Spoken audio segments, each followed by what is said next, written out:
যেটা বললো অনেক খেলার মধ্যে বিভিন্ন সময় বিভিন্ন জিনিসের নিয়ম বের হয়। অনেক সময় দেখা যায় থ্রু করলে গোল নাই, আর অনেকে বলে টাচ করলে গোল আছে, অফসাইড মানে থ্রু করলে অফসাইড দেয়।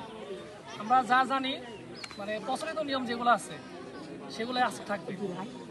আমরা হয়তো অনেকেই অনেক নিয়মই যাই না, থ্রু করলে কিন্তু কোনো অফসাইড হয় না, এটা কিন্তু ইন্টারন্যাশনাল নিয়ম। তারপরে হচ্ছে যে কর্নার কিকে কোনো অফসাইড নাই, গোল কিকে কোনো অফসাইড নাই, এগুলো আমরাও যাই না, কালকে আমরা জানছি এগুলো।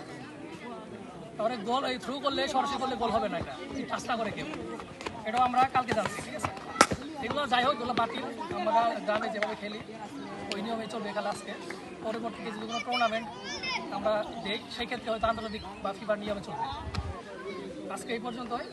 আর দুই একজন প্লেয়ারের উদ্দেশ্য করে আমি বলি, আর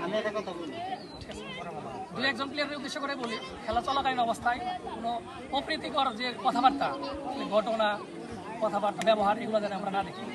ঠিক আছে, তো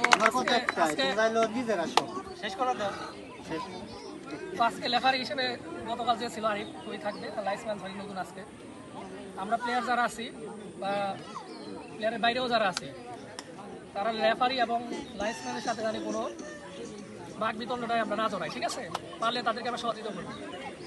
আর এরা যেহেতু প্রফেশনাল না,